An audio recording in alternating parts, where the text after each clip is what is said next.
അമ്മമാരും സിസ്റ്റേഴ്സും എല്ലാവരും മുഴങ്കാലിൽ നിൽക്കണമെന്ന് നിൽക്കാമെങ്കിൽ നിന്നുകൊള്ളുക. യഹോവ ചെയ്ത സകല ഉപകാരം. കണ്ണടയ്ക്കണം, കണ്ണ് തുറക്കരുത്. അങ്ങോട്ടും ഇങ്ങോട്ടും സുവിശേഷ വിലക്കാർ അങ്ങനെ ആയിപ്പോയാൽ പിന്നെ മറ്റുള്ളവരുടെ കാര്യം പറയണ്ട. നമുക്ക് ദൈവത്തിന് നമ്മെ കൊടുക്കാം, കർത്താവിൻ്റെ കരങ്ങൾ നമ്മെ സമർപ്പിക്കാം. ദൈവം നമ്മെ ദൈവം ചെയ്ത സകല ഉപകാരങ്ങൾക്കൊത്തവണ്ണം നന്ദി നിറഞ്ഞ ഹൃദയത്തോടെ ദൈവത്തെ ആരാധിക്കുവാൻ, ദൈവത്തെ മഹത്വപ്പെടുത്തുവാൻ, ദൈവം സഹായിക്കുന്നതിന് നമ്മുടെ കരങ്ങളെ ഉയർത്തി അല്പസമയം സ്തോത്രം ചെയ്യും.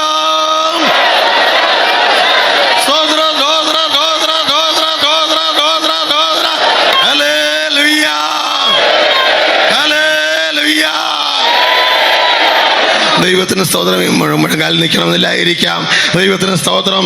അതുപോലെ തന്നെ 116 സങ്കീർത്തനത്തിൽ നാം വായിക്കുമ്പോൾ അതിൻ്റെ 8-ാം വാക്യത്തിൽ നാം ഇങ്ങനെ വായിക്കുന്നു: അവൻ എൻ്റെ പ്രാണനെ മരണത്തിൽ നിന്ന്, എൻ്റെ കണ്ണിനെ കണ്ണുനീരിൽ നിന്ന്, എൻ്റെ കാലിനെ വീഴ്ചയിൽ നിന്ന് വിടുവിച്ചു. ദൈവത്തിന് സ്തോത്രം. എത്രയോ സന്ദർഭങ്ങളിൽ നിമിഷങ്ങൾക്കുള്ളിൽ നാം നശിച്ചു പോകാവുന്ന, അപകടങ്ങളിൽ പെട്ടു പോകാവുന്ന, പ്രതികൂലങ്ങളിൽ പെട്ടു പോകാവുന്ന എത്രയോ സന്ദർഭങ്ങൾ, സാഹചര്യങ്ങൾ നമ്മുടെ മുമ്പിൽ ഉണ്ടായി. അതിൻ്റെ 8-ാം വാക്യം ഒന്ന് പെട്ടെന്നൊന്ന് വായിക്കാം.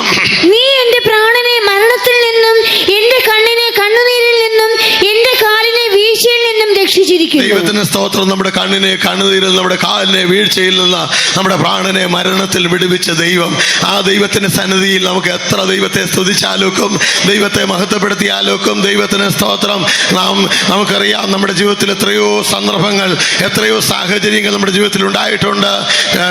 നഷ്ടപ്പെട്ടു ഞാൻ ചില സന്ദർഭങ്ങളിലൊക്കെ, ചിലയിടത്ത് ചില അപകടങ്ങൾ സന്ദർഭങ്ങളിലൊക്കെ ഓർത്തിട്ടുണ്ട്. ഒരിക്കൽ ഞാൻ സ്കൂട്ടറിൽ രാവിലെ ഒരു 89-ലാണെന്ന് തോന്നുന്നു, സ്കൂട്ടറിൽ ഞാനൊരു സഭായോഗത്തിനും രാവിലെ 6:30 പോവുകയാണ്. 6 മണിക്കെങ്കിലും ചെല്ലണം. അതിന് മുമ്പേ പോവുകയാണ്. പോകുന്ന ഒരു മഞ്ഞാണ്, കാണത്തില്ല. അങ്ങനെ പോകുന്ന സമയത്ത് ഒരു സമയത്ത് പെട്ടെന്നൊരു സൈഡ് കിട്ടാതെ ഒരു സന്ദർഭത്തിലൊരു അപകടം വരാവുന്ന സന്ദർഭം. ഞാൻ എങ്ങനെയോ കഷ്ടിച്ച് രക്ഷപ്പെട്ടു.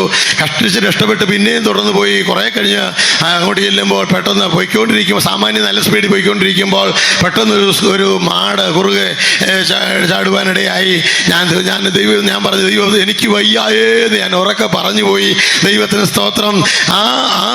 ഞാൻ അതോടുകൂടി ഞാൻ തീർന്നെന്ന് വിചാരിച്ചു. പക്ഷേ ദൈവത്തിന് സ്തോത്രം, പിറ്റേ ആഴ്ച ഞാൻ അവിടെ സഭായത്തിന് പോകേണ്ടി വന്നില്ല. ദൈവം വേറെ ആളെ അവിടെ പോസ്റ്റ് ചെയ്തു. ദൈവത്തിന് സ്തോത്രം.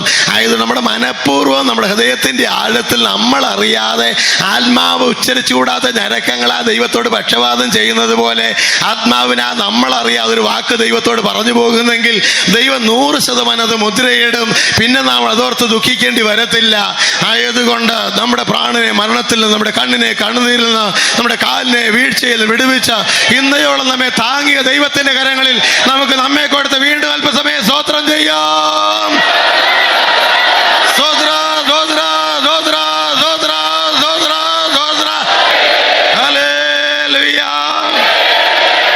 ദൈവത്തിന് സ്തോത്രം. അതേപോലെ തന്നെ ദൈവത്തിന്റെ വചനത്തിൽ നാം നമ്മെ തന്നെ അത് കൊടുക്കുമ്പോൾ എബ്രായലേഖനം 13-ാം അധ്യായത്തിന്റെ 15-ാം വാക്യത്തിലോ അവിടെ നാം ഇങ്ങനെ വായിക്കുന്നു: ദൈവത്തിന് സ്തോത്രം. അധരഫലം എന്ന സ്തോത്രയാഗം അർപ്പിക്കുക. ഇടവിടാതെ അർപ്പിക്കാൻ. ദൈവത്തിന് സ്തോത്രം. എത്രത്തോളം ഇടവിടാതെ അർപ്പിക്കാൻ പറ്റും, അത് എത്രയായിരിക്കും അതിൻ്റെ ഒരു ലിമിറ്റ്, അളവ്? ദൈവത്തിന് അവിടെ പറഞ്ഞിരിക്കുന്നത് ഒന്ന് വായിക്കാം വാക്യം. അതുകൊണ്ട് അവൻ മുഖാന്തരം നാം ദൈവത്തിന് അവന്റെ നാമത്തെ ഏറ്റുപറയുന്ന അധരഫലം എന്ന സ്തോത്രയാഗം ഇടവിടാതെ അർപ്പിക്കുക. ദൈവത്തിന് അധരഫലം എന്ന സ്തോത്രയാഗം ഇടവിടാതെ അർപ്പിക്കുക. നാം സ്തോത്രം മാത്രം. ഇവിടെ എം ഡി തോമാച്ചായിരുന്നപ്പോൾ എല്ലാവരെയും പഠിപ്പിച്ചല്ലോ, സ്തോത്രം ചെയ്താൽ പല കാര്യങ്ങൾ സാധിച്ചെടുക്കാമെന്ന്. അങ്ങനെ സാധിച്ചെടുക്കാമെന്ന് പറഞ്ഞ് പഠിപ്പിക്കുകയും പലരും അത് അനുഭവമാക്കുകയും ചെയ്തുള്ളവരുണ്ടല്ലോ. അങ്ങനെയെങ്കിൽ പിന്നെ നമ്മളെ പ്രത്യേകിച്ച് സ്തോത്രം ചെയ്യാൻ പഠിപ്പിക്കേണ്ട ആവശ്യമില്ല എന്ന് ഞാൻ ഒന്നുകൂടി ഓർക്കുകയാണ്. ആയതുകൊണ്ട് അധരഫലം എന്ന സ്തോത്രയാഗം ദൈവത്തിന് നാം അർപ്പിക്കാവുന്ന ഏറ്റവും നല്ലൊരു അനുഭവം എന്ന് പറയുന്നത് അധരഫലം എന്ന സ്തോത്രയാഗം. പണ്ടായിരുന്നെങ്കിൽ ഒരാൾ യാഗം കഴിക്കാൻ പോകുമ്പോൾ ഒരു കാളയൊക്കെ കൊണ്ടുപോവുകയാണെങ്കിൽ അവന് എല്ലാവരുടെയും മുമ്പിൽ അല്പം മാന്യനാണ്, വലിയവനാണ്.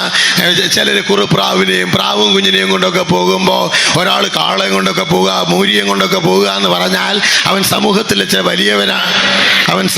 ചില വലിയവനാണ്. ദൈവത്തിന് സ്തോത്രം. ആയതുപോലെ അങ്ങനെ അങ്ങനെ ഒരാൾ ഒരു കാളയെ അർപ്പിക്കുന്നതിനേക്കാൾ വലുതാണ് സ്തോത്രം എന്ന് പറയുന്നത്. അതാണ് നാം ദൈവത്തിൽ വായിക്കുന്നത്. ആ സ്തോത്രം എന്ന് പറയുന്നത് കൊമ്പും കുളമ്പും ഉള്ള ഒരു മൂരിയേക്കാൾ യഹോവയ്ക്ക് പ്രസാദകരം. ദൈവത്തിന് സ്തോത്രം. ഒരാൾ കൊമ്പും കുളമ്പും ഉള്ള ഒരു മൂരിയെ യഹോവയ്ക്ക് അർപ്പിക്കുന്നതിനേക്കാൾ പ്രസാദമാണ് ഒരു സ്തോത്ര, ഹൃദയത്തിന്റെ ആഴത്തിൽ വരുന്നൊരു സ്തോത്രം, അഥവാ മനഃപൂർവ്വമായിട്ടുള്ള സ്തോത്രം. വെറുതെയുള്ള സ്തോത്രമല്ല, അത് എങ്ങും എത്തത്തില്ല. ദൈവത്തിന് സ്തോത്രം. ആയതുകൊണ്ട് ഹൃദയത്തിന്റെ ആഴത്തിൽ നിന്ന് മനഃപൂർവ്വമായി സ്തോത്രം ചെയ്ത് കൊമ്പും കുളമ്പുള്ള ഒരു മൂരിയെ യഹോവയ്ക്ക് അർപ്പിക്കുന്നതിനേക്കാൾ വലിയ നന്മ അനുഭവിപ്പാൻ ആദരബലമെന്ന സ്തോത്രയാഗം ഇടപെടാതെ അർപ്പിക്കുവാൻ ദൈവം നമ്മെ സഹായിക്കുന്നതിനായി സ്തോത്രം ചെയ്യാം. സ്തോത്ര സ്തോത്ര സ്തോത്ര സ്തോത്ര സ്തോത്ര സ്തോത്ര. ദൈവത്തിന് സ്തോത്രം. ഞാനതിനെ ദൈവത്തെ സ്തുതിക്കാനും സ്തോത്രം ചെയ്യാനും ദൈവത്തെ മഹത്വപ്പെടുത്താനും ദൈവത്തെ സന്തോഷിക്കാനൊക്കെ ഉള്ളതിൻ്റെ പ്രധാനമായ ചില കാര്യങ്ങൾ. ദൈവത്തിന് സ്തോത്രം. ഒന്നാമത്, ഇങ്ങനൊരു ദൈവത്തെ അറിയുവാൻ, വിശ്വസിക്കുവാൻ എനിക്ക് ഭാഗ്യം ലഭിച്ചതാണ്. ഒരു ചെറിയ കാത്തിരിപ്പിന് എവിടെയെങ്കിലും നടത്തിപ്പുകാരെ ഏൽപ്പിച്ചാലും ഞാൻ ഈ കാര്യം പറയും. ദൈവത്തിന് സ്തോത്രം. എവിടെ ഒരു അവസരം കിട്ടിയാലും ഞാൻ പറയുന്നൊരു കാര്യമാണിത്. ദൈവത്തിന് സ്തോത്രം. ഇങ്ങനെ എനിക്ക് ദൈവത്തെ സ്തുതിക്കാനുള്ളതിൻ്റെ ഏറ്റവും പ്രധാനമായ കാര്യം, ആരംഭത്തിൽ എനിക്ക് ആരോടാണെങ്കിലും പറയാനുള്ളത്, ഇങ്ങനൊരു ദൈവത്തെ അറിയാൻ അവസരം ലഭിച്ചു. ദൈവത്തിന് സ്തോത്രം. എന്നെ ദൈവസന്നിധി കൊണ്ട് നിർത്തത്തക്ക വിധത്തിൽ എന്നോട് കരുണ കാണിച്ച് എന്നെ നിലനിർത്തിയിരിക്കുന്ന ആ ദൈവസന്നിധി ദൈവം എന്നെ കൊണ്ടുവന്നത് ഓർത്ത് ദൈവത്തിന് അതിന് കാരണം, ഒന്നാമത് എൻ്റെ മനസ്സിൽ വന്നിട്ടുള്ള കാര്യം, എത്രയോ പ്രിയപ്പെട്ടവരാണ് തങ്ങളുടെ പാപജീവിതത്തിൽ നശിക്കുന്നത്. ദൈവത്തിന് സ്തോത്രം. പാപത്തിൻ്റെ ശമ്പളം മരണമത്ര. എത്രയോ പ്രിയപ്പെട്ടവർ തങ്ങളുടെ പാപത്തിൽ, പാപമെന്നറിയാതെ പച്ചവെള്ളം പോലെ കുടിച്ച് ഇടങ്കൈ വലങ്കൈ അറിയാതെ എത്രയോ ആളുകൾ തങ്ങളുടെ പാപം, ദൈവത്തിന് സ്തോത്രം, ഇടങ്കൈ വലങ്കൈ തിരിച്ചറിയാതെ പാപം എന്താണെന്നോ പാപം അല്ലാത്ത എന്താണെന്നോ അറിയാതെ പാപത്തിൽ മരിച്ച് നശിച്ചുകൊണ്ടിരിക്കുന്ന എത്രയോ പ്രിയപ്പെട്ടവർ. ദൈവത്തിന് സ്തോത്രം. അങ്ങനെ അനേക തങ്ങളുടെ പാപങ്ങളിൽ മരിക്കുന്നു.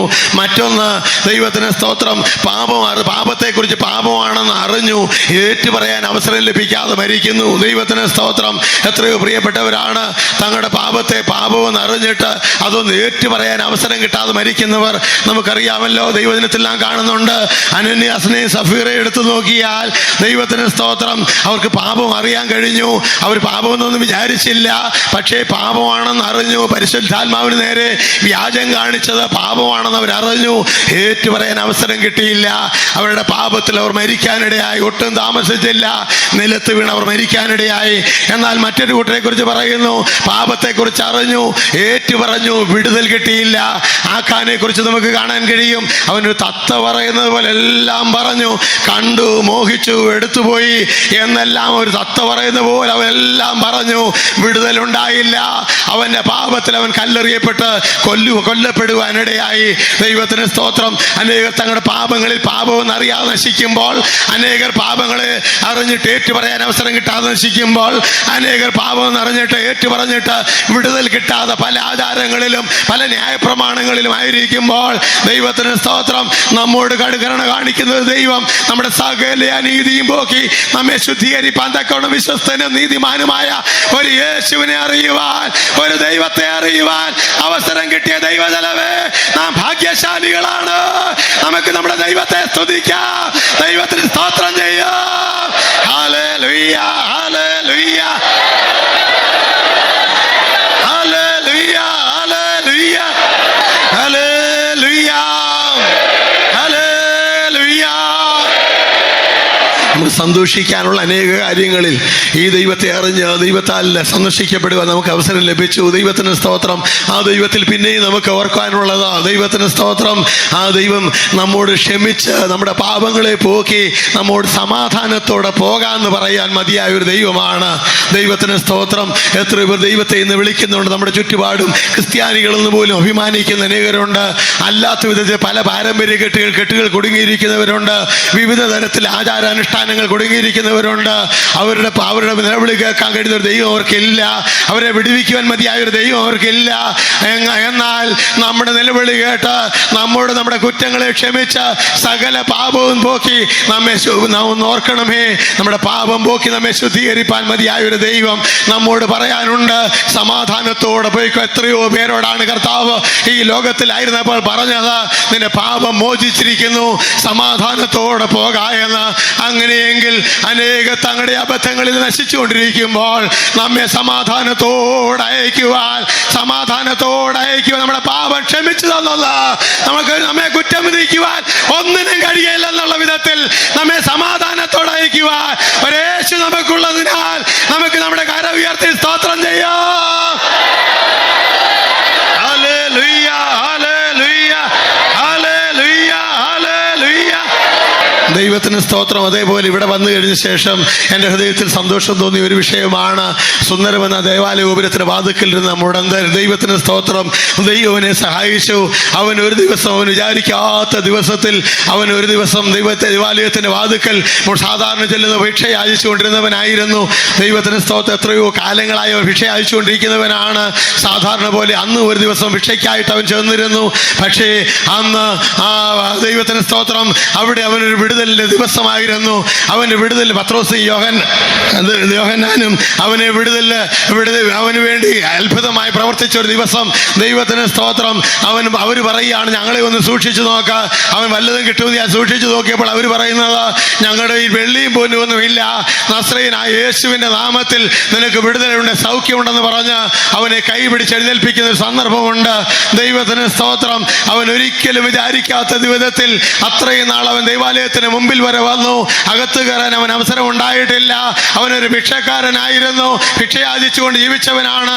എന്നാൽ അന്ന് യേശുവിൻ്റെ നാമത്തിൽ അവനൊരു വിടുതൽ ലഭിച്ചതോടുകൂടെ അവനെ നിന്ന മാറി, അവനെ ദുഃഖം മാറി. അവനൊരു ഭിക്ഷക്കാരനല്ല, അവൻ യേശുവിനെ സാക്ഷിയാണ്. ഹല്ലേലൂയ. അങ്ങനെ സന്തോഷിച്ചും തുള്ളിയും കൊണ്ട് ദൈവത്തെ മഹത്വപ്പെടുത്തിയെങ്കിൽ ഇന്ന് രാത്രി ആ ദൈവത്തിന്റെ ആലയത്തിൽ ദൈവത്തെ ആരാധിപ്പാൻ അപ്പോസ്തലന്മാരോട് വന്നിരിക്കുന്ന പ്രിയ ദൈവജനമേ, നമുക്ക് സന്തോഷിച്ചും തുള്ളിയും നമ്മുടെ ദൈവത്തെ സ്തുതിക്കാം. ആ ദൈവത്തിന് മനസ്സ് നിറഞ്ഞ് സ്തോത്രം ചെയ്യാം. സ്തോത്ര സ്തോത്ര സ്തോത്ര. ദൈവത്തിന് സ്തോത്രം. അവന് സന്ദർശനം ഉണ്ടായതിൻ്റെ പ്രാരംഭ ദിവസം തന്നെ, അതേ മണിക്കൂറിൽ തന്നെ അവന് ദൈവത്തെ സന്തോഷിച്ച് തുള്ളിയും ദൈവത്തെ മഹത്വപ്പെടുത്താൻ കഴിഞ്ഞു. എത്രയോ വർഷമായി ദൈവത്തെ അറിയുന്നെന്നും അനുഭവിക്കുന്ന അവകാശപ്പെടുന്ന ആളുകൾക്കൊന്ന് അനങ്ങാൻ വയ്യാതെ, വായൊന്ന് വേണ്ടും വേണം തുറക്കാൻ വയ്യാതിരിക്കുന്ന എത്രയോ പേരുണ്ട്. അവിടെ നാം വായിക്കുന്നത്, അവൻ സന്തോഷിച്ചും തുള്ളിയും അപ്പോസ്തലന്മാരോടുകൂടി ദേവാലയത്തിൽ കടന്നെന്നാണ്. ദൈവത്തിന് സ്തോത്രം. അവൻ്റെ ഹൃദയത്തിൻ്റെ സന്തോഷമാണത്. ഇനിമേലാൽ അവൻ മറ്റുള്ളവരുടെ ഭിക്ഷ യാചിച്ച് ഒരു ഭിക്ഷക്കാരനായിട്ടല്ല, അപ്പോസ്തലന്മാരോടുകൂടി യേശുവിന്റെ സാക്ഷിയായി ദൈവത്തെ മഹത്വപ്പെടുത്താൻ അവസരം ലഭിച്ച അവൻ എങ്ങനെ അടങ്ങിയിരിക്കും? നമുക്ക് ദൈവത്തെ മഹത്വപ്പെടുത്താം. നമുക്കും ചേർന്ന് സ്തോത്രം ചെയ്യും. സ്തോത്രം, സ്തോത്രം, സ്തോത്രം, സ്തോത്രം, സ്തോത്രം. Hallelujah, hallelujah. അതേപോലെ തന്നെ ദൈവത്തിന് സ്തോത്രം. യേശുവിനെ പിൻപറ്റിയുടെ കൂട്ടത്തിൽ ഒരു സ്ത്രീയും കൂടി യേശുവിനെ പിൻപറ്റാൻ വേണ്ടി ചെന്നു. ദൈവത്തിന് സ്തോത്രം. അവൾക്ക് യേശുവിനെ പിൻപറ്റണം എന്നുള്ളതല്ല, അവൾ 10 വർഷങ്ങളോളം രക്തസ്രാവത്താൽ കഷ്ടപ്പെട്ട ഒരു സ്ത്രീ ആയിരുന്നു. ദൈവത്തിന് ലൂക്കോസ് സുവിശേഷം 8-ാം അധ്യായത്തിൻ്റെ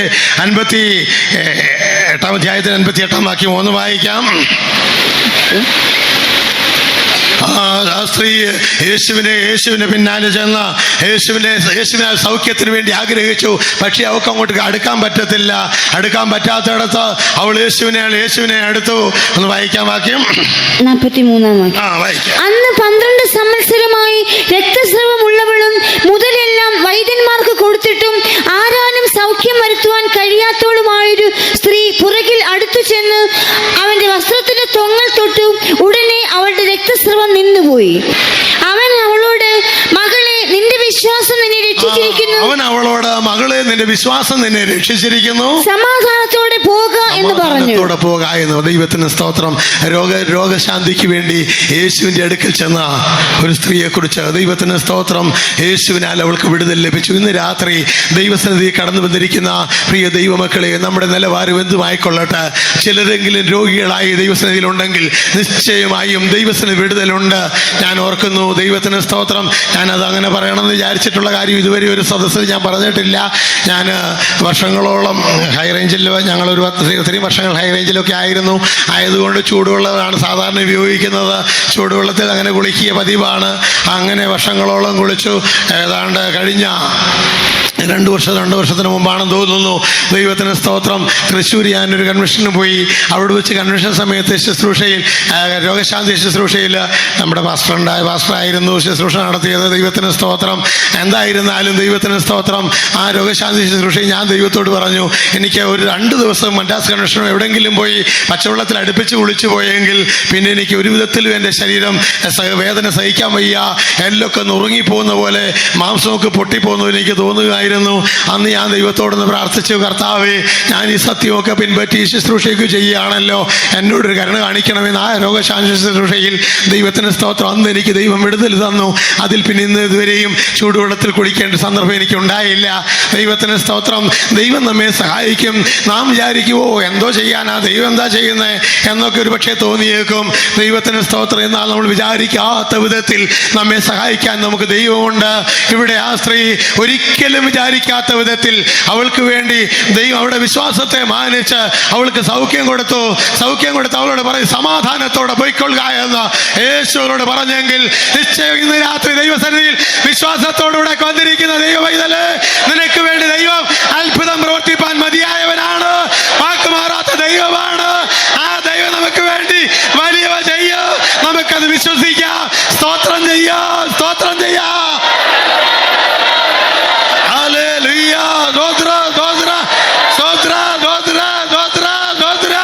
നാം വിശ്വസിച്ചാൽ മതി. ദൈവം നമ്മോട് കരുണ കാണിക്കും. ദൈവം നമ്മെ സഹായിക്കും. നാം വിചാരിക്കും, ചെറിയ കാര്യമൊക്കെ ദൈവം, ചിലപ്പോൾ വലിയ കാര്യങ്ങളൊക്കെ ചെയ്തേക്കും, ചിലപ്പോൾ പലർക്ക് വേണ്ടിയും പല കാര്യം ചെയ്ത് കാണും, നമുക്ക് വേണ്ടി ഒന്നും ചെയ്യത്തില്ല നമുക്ക് തോന്നിയേക്കാം. അങ്ങനെയല്ല, ദൈവം നമ്മെ സഹായിക്കും. ദൈവത്തിൻ്റെ കരം നമുക്ക് അനുകൂലമായി അനുഭവിപ്പാൻ കഴിയും. ദൈവത്തിന് സ്തോത്രം. ആയതുപോലെ അടുത്തൊരു വിഷയം, നമുക്ക് വേണ്ടി കരുതുന്ന ഒരു ദൈവമുണ്ട്. ആ ദൈവം നമ്മെ സഹായിക്കും. നമ്മുടെ എന്ത് കാര്യമാണെങ്കിലും, ഇന്ന് ഇവിടെ വന്നിരിക്കുന്ന എല്ലാവരും, ഓരോരുത്തർക്കും ഓരോ വിഷയങ്ങൾ, എത്രയോ വിഷയങ്ങളുണ്ട്. ദൈവത്തിന് സ്തോത്രം. ആ വിഷയങ്ങളിലെല്ലാം നമ്മെ സഹായിക്കാൻ നമ്മുടെ ദൈവം മതിയായവനാണ്. പക്ഷേ ഒരു കാര്യം, ദൈവത്തിൻ്റെ വചനപ്രകാരം, ദൈവത്തിൻ്റെ വചനത്തിൽ ആശ്രയിച്ച് ദൈവഹിത പ്രകാരം നാം നമ്മെ ഒന്ന് താഴ്ത്തി കൊടുക്കണം. അങ്ങനെയെങ്കിൽ ദൈവം നമ്മെ സഹായിക്കും. ദൈവത്തിന് നാമം നമ്മിലൂടെ മഹത്വപ്പെടുക തന്നെ ചെയ്യും. ആയതുകൊണ്ട് നമുക്ക് വേണ്ടി കരുതൊരു ദൈവം, ഞാൻ ഓർക്കുന്നത് പെട്ടെന്ന് തന്നെ മനസ്സിൽ ഓർമ്മ വന്നത് അബ്രഹാമിനെ കുറിച്ചാണ്. അബ്രഹാമിനോട് ദൈവം പറഞ്ഞു, നീ സ്നേഹിക്കുന്ന നിന്റെ ഏകജാതനായ മകനെ കൊണ്ടുപോയി മോറിയാമലയിൽ യാഗം കഴിക്കാൻ പറഞ്ഞു. ദൈവത്തിന് സ്തോത്രം. അവൻ കണ്ണുമടച്ച് വിശ്വസിച്ചു, അവൻ പുറപ്പെട്ടു. നാം പാടാറുണ്ടല്ലോ, ആരും അറിഞ്ഞില്ല, സാറായും അറിഞ്ഞില്ല എന്ന വിധത്തിൽ അവൻ പുറപ്പെട്ടു. യാഗം കഴിക്കാനൊക്കെ പോയി. ദൈവത്തിന് സ്തോത്രം. അവൻ ഒരിക്കലും വിചാരിച്ചില്ല ഇസ്ഹാക്കിനെ കൊണ്ട് മടങ്ങി വരാൻ കഴിയുമെന്ന്. ദൈവത്തിന് സ്തോത്രം.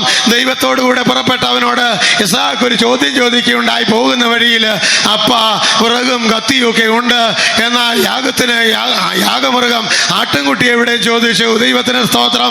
ആ അപ്പൻ്റെ മറുപടി പെട്ടെന്ന് താൻ ഒന്നും ചിന്തിക്കാതെ, മറ്റൊന്നും വിചാരിക്കാതെ എടുത്ത വായിക്ക് മറുപടി പറഞ്ഞു, യഹോവ ഹോമയാഗത്തിനൊരു ആട്ടിൻകുട്ടിയെ കരുതിക്കൊള്ളും. ദൈവത്തിന് എന്തെങ്കിലും തരുമെന്നല്ല പറഞ്ഞത്, ദൈവം എന്തെങ്കിലും ചെയ്യുമെന്നല്ല പറഞ്ഞത്, ദൈവം എനിക്ക് ആട്ടിൻകുട്ടിയെ കരുതിക്കൊള്ളുമെന്ന് അവൻ പറയുകയുണ്ടായി. ദൈവത്തിന് സ്തോത്രം. അങ്ങനെയല്ലേ ഒന്ന് വായിക്കാം വാക്യം. ദൈവം തനിക്ക് ഹോമയാഗത്തിന് ഒരു ആട്ടിൻകുട്ടിയെ നോക്കിക്കൊള്ളും മകനെ എന്ന് അബ്രഹാം പറഞ്ഞു. ദൈവത്തിന് സ്തോത്രം. ദൈവം തനിക്ക് ഒരു ആട്ടിൻകുട്ടിയെ കരുതിക്കൊള്ളും എന്ന് അബ്രഹാം പറഞ്ഞു. ദൈവത്തിന് സ്തോത്രം. അങ്ങനെയെങ്കിൽ നിശ്ചയമായി ആ അബ്രഹാം മകനെ യാഗം കഴിക്കാൻ തന്നെ പോവുകയാണ്. ആ ചോദ്യത്തിന് മറുപടി ആട്ടിൻകുട്ടിയെ തന്നെ തരുമെന്ന് അവൻ പറഞ്ഞു. അവൻ എന്ത് പറഞ്ഞോ അത് ദൈവം അവന് കൊടുത്തു. ദൈവത്തിന് സ്തോത്രം. നാം ദൈവസന്നിധിയിൽ എന്തർപ്പിക്കാൻ പോകുന്നുവോ, നമ്മുടെ മനസ്സിൽ എന്താണോ ഉള്ളത്, ഒരുപക്ഷെ ആസ്തി കൊണ്ട് നമുക്ക് സാധിക്കത്തില്ലായിരിക്കും, ചുറ്റുപാടുകൾ കൊണ്ട് നമുക്ക് കഴിയത്തില്ലായിരിക്കും, ആരോഗ്യം കൊണ്ട് കഴിയത്തില്ലായിരിക്കും, ഇന്ന് രാത്രി മുഴുവൻ ഉറങ്ങാതിരിക്കുന്ന കാര്യം ചിന്തിക്കാനേ പറ്റത്തില്ലായിരിക്കും. സാധിക്കും, മുഴങ്കാൽ കുറേ നേരമെങ്കിലും ഇരിക്കാൻ പറ്റത്തില്ലായിരിക്കും. പക്ഷേ നമ്മുടെ ഹൃദയത്തിൻ്റെ ആഴത്തിൽ നിന്ന് ഞാൻ എൻ്റെ ദൈവത്തിൻ്റെ സന്നിധിയിൽ ദൈവത്തിന് മഹത്വം കൊടുത്ത ദൈവത്തെ പൂർണ്ണ ഹൃദയത്തോടെ എൻ്റെ മുഴുവലത്തോടെ ആരാധിക്കുമെന്ന് നമ്മുടെ വായിൽ നാം നമ്മുടെ ഏറ്റുപറഞ്ഞ് ശബ്ദം ഉയർത്തി ഏറ്റുപറയുമെങ്കിൽ ദൈവം നമ്മെ അതിന് തക്കവണ്ണം ബലപ്പെടുത്തും. ആട്ടിൻകുട്ടിയെ തരുമെന്ന് പറഞ്ഞ അബ്രഹാമിന് ദൈവം ആ മോറിയ മലയിൽ ഒരാട്ടിൻകുട്ടിയെ കരുതിയെങ്കിൽ നിന്റെ വായിൽ നിന്ന് വരുന്ന അതേ കാര്യം ദൈവം നിനക്ക് നൽകുവാൻ പോവുകയാണ്. അവൻ കരുതിയിട്ടുള്ളത് നിന്റെ കണ്ണ് കാണുവാൻ പോവുകയാണ്. അവൻ ഒരുക്കിയിട്ടുള്ളത് നീ അനുഭവിക്കുവാൻ പോവുകയാണ്. നമുക്ക് അതിനായി കൊടുത്തുകൊണ്ട് നമ്മുടെ കരങ്ങൾ ഉയർത്തി സ്തോത്രം ചെയ്യാം. സ്തോത്ര സ്തോത്ര സ്തോത്ര സ്തോത്ര സ്തോത്ര സ്തോത്ര സ്തോത്ര സ്തോത്ര സ്തോത്ര സ്തോത്ര. ദൈവത്തിന് സ്തോത്രം. നാം സംശയിക്കട്ടെ, നമ്മുടെ വാ തുറന്ന് നാം എന്തു പറയുന്നു ദൈവം അങ്ങനെ നമ്മെ നടത്തും. ഞാൻ ഇന്ന് രാത്രി മുഴുവനും ഇരിക്കുന്ന ഒരാളങ്ങ് ബലഹീനതയിൽ പറഞ്ഞു പോയതാണെങ്കിൽ ദൈവം അവരെ ബലപ്പെടുത്തി. എനിക്ക് അതിശയം തോന്നുന്ന ഒരു കാര്യം, ഇന്ന് സഭായോഗത്തിന് വാസപ്പച്ചൻ പറഞ്ഞു, നമ്മുടെ മദർ കഴിഞ്ഞ പ്രാവശ്യത്തെ പ്രാർത്ഥനയ്ക്ക് രാവിലെ വൈകുന്നേരം തൊട്ട് രാവിലെ വരെ അവസാന സമയം വരെ ഇരുന്നെന്ന് ഞാൻ അതിശയിച്ചു പോയി. ആയതുപോലെ ബലഹീനരാണെങ്കിൽ പോലും അന്ധമായിട്ട് നമ്മൾ വിശ്വസിച്ച് കർത്താവേ ഞാൻ അങ്ങനെ ഇരിക്കുമെന്നുള്ളൊരു തീരുമാനത്തോടെ വന്നവരാണെങ്കിൽ, ഞാൻ ഇന്നത് ദൈവത്തിന് വേണ്ടി ചെയ്യുമെന്ന് വന്നവരാണെങ്കിൽ, ആ ദൈവം നമ്മുടെ ഒരു മുടക്കും വേണ്ട, ഒന്നും വേണ്ട. ഈ ആടിനെ കൊണ്ടുവരാൻ ഇവനൊന്നും കഷ്ടപ്പെട്ടതല്ല. ദൈവം അവന് വേണ്ടി അവിടെ കരുതിയതാണ്. ഒരു അധ്വാനവുമില്ലാതെ ഒരു കഷ്ടപ്പാടുമില്ലാതെ ദൈവം ഒരുക്കിയത് കാണുവാൻ കഴിയും. അങ്ങനെ ദൈവത്തെ മഹത്വപ്പെടുത്താൻ കഴിയും. ദൈവത്തിന്റെ കരം അനുകൂലമാകുന്നതിനായി നമ്മുടെ കരം ഉയർത്തി സ്തോത്രം ചെയ്യാം. സ്തോത്ര സ്തോത്ര സ്തോത്ര സ്തോത്ര. അനേക പോയിന്റ്സുകൾ ഓർപ്പിക്കണം ഞാൻ വിചാരിച്ചതാണ്. ദൈവത്തിന് സ്തോത്രം. എന്നാൽ എനിക്ക് അനുവദിച്ച സമയം തീരുന്നു. അതുകൊണ്ട് ഒരു പാട്ടിൻ്റെ എൻ്റെ മനസ്സിൽ എപ്പോഴും സന്തോഷിപ്പിക്കുന്ന ഒരു പാട്ടിൻ്റെ അടി ഒരു 1-2 വരികളോ എന്തോ അത് പാടി നമുക്ക് ദൈവത്തെ മഹത്വപ്പെടുത്താം. ദൈവസ്നേഹത്താൽ നിറയാം. ദൈവം നമുക്ക് വേണ്ടി വലിയവ ചെയ്യും. ദൈവത്തിൻ്റെ പ്രവൃത്തി ദൈവം വെളിപ്പെടുത്തും. ദൈവത്തിൻ്റെ കരം അനുകൂലമാകട്ടെ. രക്തം കൊണ്ട് മുദ്രയിടപ്പെട്ട ഒന്നിച്ചു, രക്തം കൊണ്ട് മുദ്രയിടപ്പെട്ട ജനം ഒന്നിച്ചു, കാഹളങ്ങളൂതിടുമ്പോൾ ഭൂതലം വിറയ്ക്കുമേ, കാഹളങ്ങളൂതിടുമ്പോൾ ഭൂതലം വിറയ്ക്കുമേ. രക്തം കൊണ്ട് മുദ്രയിടപ്പെട്ട ജനം ഒന്നിച്ചു, ദൈവത്തിൽ ബലപ്പെട്ടുകൊണ്ട് ജനം ഒന്നിച്ചു, കാഹളങ്ങളൂതിടുമ്പോൾ ഭൂതലം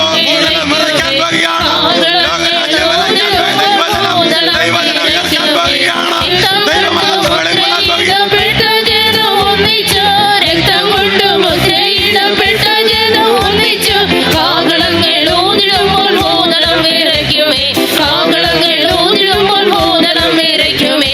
രക്തം കൊണ്ട് മുദ്രയിടപ്പെട്ട ജനം ഒന്നിച്ചു, രക്തം കൊണ്ട് മുദ്രയിടപ്പെട്ട ജനം ഒന്നിച്ചു, കാഹളങ്ങളൂതിടുമ്പോൾ ഭൂതലം വിറയ്ക്കുമേ, കാഹളങ്ങളൂതിടുമ്പോൾ ഭൂതലം വിറയ്ക്കുമേ, കാഹളങ്ങളൂതിടുമ്പോൾ ഭൂതലം വിറയ്ക്കുമേ, കാഹളങ്ങളൂതിടുമ്പോൾ ഭൂതലം വിറയ്ക്കുമേ, കാഹളങ്ങളൂതിടുമ്പോൾ ഭൂതലം വിറയ്ക്കുമേ, കാഹളങ്ങളൂതിടുമ്പോൾ ഭൂതലം വിറയ്ക്കുമേ, കാഹളങ്ങളൂതിടുമ്പോൾ ഭൂതലം വിറയ്ക്കുമേ, കാഹളങ്ങളൂതിടുമ്പോൾ ഭൂതലം വിറയ്ക്കുമേ. ഹല്ലേലൂയ. അനവധി വാഗ്ദത്തങ്ങൾ നമുക്ക് ദൈവം ഇപ്പോൾ നമുക്ക് നൽകി. വിശ്വസിച്ചുകൊണ്ട് നമുക്ക് ഒരു നിമിഷം പ്രാർത്ഥിക്കാൻ പോവുകയാണ്. നമ്മുടെ യേശുവിൻ്റെ കരം നമുക്ക് അനുകൂലമെങ്കിൽ പ്രതിഫലത്തിന് ആരുമില്ല ദൈവമക്കളെ. ഇപ്പോൾ നമ്മുടെ ദൈവം കേട്ടതായ വചനപ്രകാരം ദൈവത്തിൻ്റെ വാഗ്ദത്തങ്ങളെ മുറുകെ പിടിച്ചുകൊണ്ട് എൻ്റെ ദൈവം എനിക്ക് അത്ഭുതം പ്രവർത്തിക്കാൻ പോകുന്നു വിശ്വസിച്ചുകൊണ്ട് ദൈവമക്കൾ എല്ലാവരും കര ഉയർത്തി ദൈവത്തെ സ്തുതിച്ച് വീണ്ടും സ്തോത്രം ചെയ്താട്ട്. ആമേൻ. ഹല്ലേലൂയ. ഹല്ലേലൂയ. നമ്മുടെ ബന്ധനങ്ങളെല്ലാം അഴിച്ച് കർത്താവ് നമ്മെ വിടുവിച്ച് സ്വതന്ത്രനാക്കി വിശ്വസിക്കുന്നവർ ചേർന്ന് സ്തോത്രം ചെയ്താട്ട്. സ്തോത്ര സ്തോത്ര സ്തോത്ര സ്തോത്ര സ്തോത്ര. ഹല്ലേലൂയ. ഹല്ലേലൂയ.